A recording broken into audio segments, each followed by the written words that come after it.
पण यांची स्वतःची धारणा काय, काही वेळेला आपल्याला असं सांगतात लोक की संत हे निवृत्ती मार्गी होते. नाही, संत प्रवृत्ती मार्गीच आहेत. संसार त्यांनी त्यागिलेला नाही, संसार केलेला आहे आणि मग बाकी सगळ्या गोष्टी केलेल्या आहेत.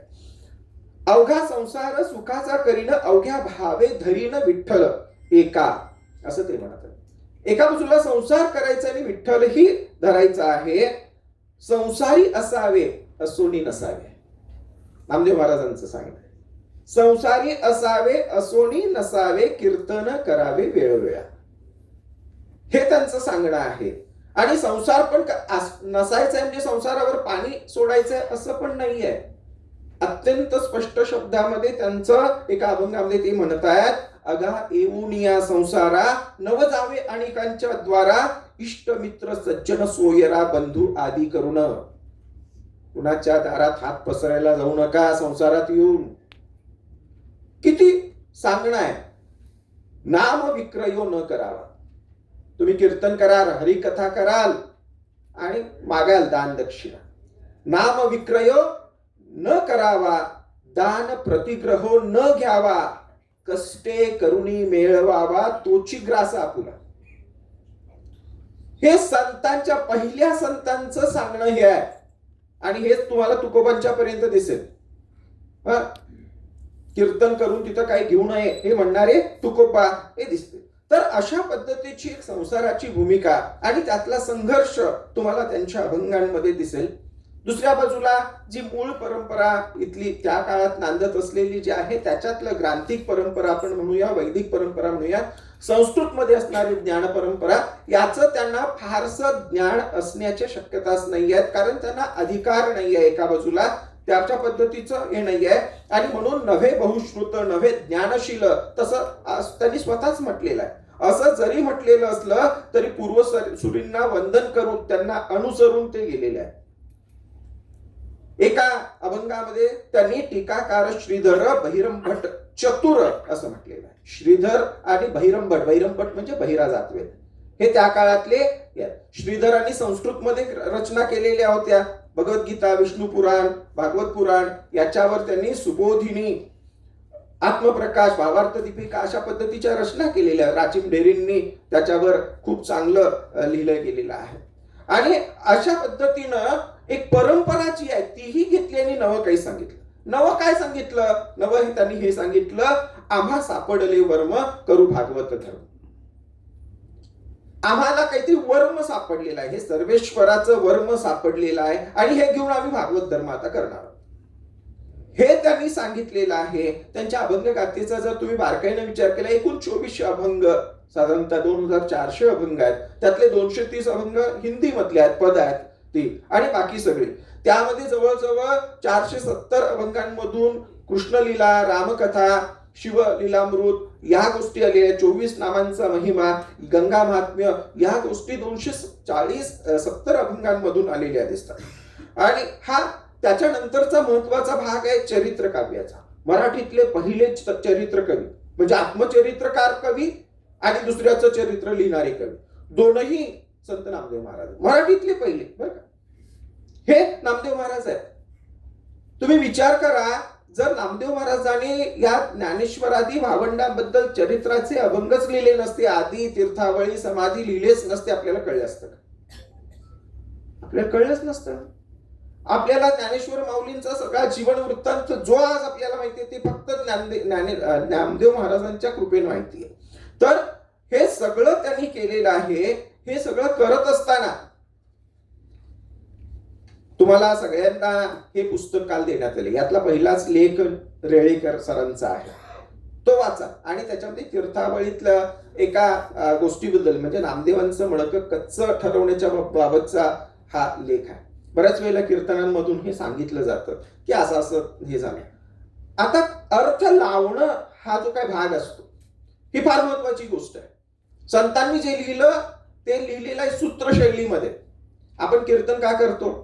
तो अभंग उकलून सांगायचा असतो, स्पष्ट करून सांगायचा असतो. त्यामध्ये सार रूपात सांगितलंय, बीज रूपात जे सांगितलंय ते आपल्याला वृक्ष रूपात सांगायचंय, म्हणून कीर्तन करायचंय. तर त्याचा अर्थ लावणं हा जो भाग आहे तो पुन्हा पुन्हा पुन्हा करावा लागतो. आणि तो त्या रेळेकर सरांनी जसा केला, आपण तुम्ही बारकाईनं बघा, हे काय झालेलं असावं. हे महानाट्य आहे, नामदेव महाराजांनी घडवलेलं महानाट्य आहे. ह्या कुटुंबाची म्हणजे या 4 भावंडांची नामदेव महाराजांची भेट कधी झालेली असेल? तुम्ही कधी असा विचार केलाय का इसवी सन काय असेल, वय काय असेल? ज्ञानेश्वरीची निर्मिती 1290, शके 1212 तरी म्हणजे 1290, बरोबर आहे. त्याच्या अगोदर 1-2 वर्ष शुद्धीपत्राचा भाग आणि त्याच्या अगोदर या भावंडांची भेट. तुम्ही विचार करा, त्यावेळेला वय काय आहे? त्याच्या अगोदर 2 वर्ष म्हणजे 88 ला नामदेव महाराजांचं वय 18 असणार आहे. त्यांच्यापेक्षा 5 वर्षांना लहान ज्ञानेश्वर माऊली आहेत. 13-14 वर्षांचे ज्ञानेश्वर माऊली आहेत पहिल्यांदा जेव्हा भेट झाली तेव्हा. त्यांच्यापेक्षा लहान सोपानदेव, त्याच्यानंतर मुक्ताई. या सगळे बघा त्यांचं वय काय असेल. आणि ज्या काळामध्ये अजून शुद्धीपत्र मिळायचंय त्या काळामध्ये त्यांची भेट घ्यायला नामदेव महाराज जे ख्यातकीर्त आहेत पंढरपुरामध्ये अगोदरच भजन कीर्तनानं, ते गेलेले आहेत. आणि म्हणून पहिल्यांदा निवृत्तीनाथ काय म्हणतात? पंढरीचा प्रेमा घरा आला. लक्षात घ्या, भेटायला आलेला कोण आहे? पंढरीचा प्रेमा घरा. सोपानदेव काय म्हणतात? रंजला गांजले असा घेतला असे समाचार, आणि आज आम्हाला मायबाप भेटल्यासारखं वाटतं. अरे कोणी या भावंडांना नीट वागवून नाव देत नाही. अशा वेळेला हा ख्यातकीर्त माणूस आला, याचा एक अभिमान आनंद तिथं दिसतोय. मग ही सगळी कथा रचली कशासाठी? संत चरित्र सांगण्यासाठी. आणि ज्यांना इथल्या त्या तत्कालीन व्यवस्थेनं बहिष्कृत केलंय, जातीतून काढलेला आहे, त्याच्याशी संपर्क ठेवू नका म्हणून सांगितलंय, त्याला भेटायला तू गेलासच कसं असं कुणीतरी विचारेल. आणि विचारलं तर त्याला उत्तर काय द्यायचं आहे? मला विठ्ठलानं सांगितलं जा, मी गेलो.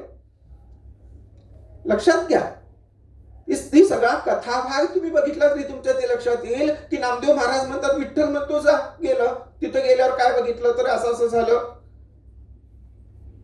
ह्यांच्याकडं दारिद्र्य होतं, हे माझ्यापेक्षा वयानं लहान होते, मग तो दंभ अहंकार, ह्या सगळ्या गोष्टी. म्हणजे नामदेवांचं ओळख कच्चं खरंच असेल का?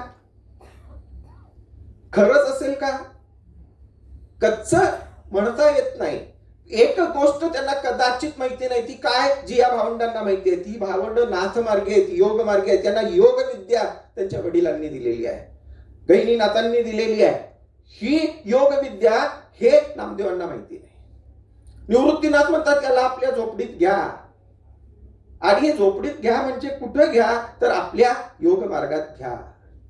त्यांच्या सगळ्या कथांचा उकल जर करायचा असेल, पुढं तीर्थयात्रेला गेल्यानंतर जो तीर्थयात्रेला गेल्यानंतर खूप भरून वाहू लागला, तहान लागलेली आहे, हे दोघं संतद्वय आहेत आणि एकाला लघिमा सिद्धीचा वापर करून, म्हणजे ज्ञानेश्वर माऊलींना योगविद्या येते, ते पाणी फार खाली आहे, ते स्वतः लघिमा सिद्धीचा वापर करून गेले, तहान भागवली. नामदेव महाराज त्यांनी विठ्ठलाचा धावा केला आणि कूप जो आहे तो गडगडून वाहू लागला. आता याचा अर्थ काय? खरंच असं झालं का? याचा अर्थ तसा नाही आहे. याचा अर्थ काय आहे की नाथ संप्रदायातला हा योग मार्ग आहे, तो योग साधना करणाऱ्या एकालाच अनुभूती देतोय. आणि भक्ती मार्ग हा सगळ्यांसाठी खुला असल्यानं, रामकृष्ण हरी हा उघड मंत्र असल्यानं, कारण अगोदर सगळे कानमंत्र होते, लक्षात ठेवा, हा उघड मंत्र असल्यानं हे सगळ्यांसाठी खुलं. मला एकट्याच तहान वागून चालणार आहे का? नाही चालणार. सगळ्यांसाठी करायचं आहे. आणि म्हणून मग तो खूप असा गडगडून बाहेर आलेला आहे. चमत्कार कथा या मिथक कथा आहेत आणि म्हणून संत नामदेव हे पहिले मिथ मेकर आहेत. त्यांच्या सगळ्या कथांचा अर्थ तसा घ्या. नाहीतर एवढा विठ्ठल सारखा यांच्या सोबत वावरतोय, त्या काळातले मुस्लिम राजे ह्या संतांना त्रास देत आहेत.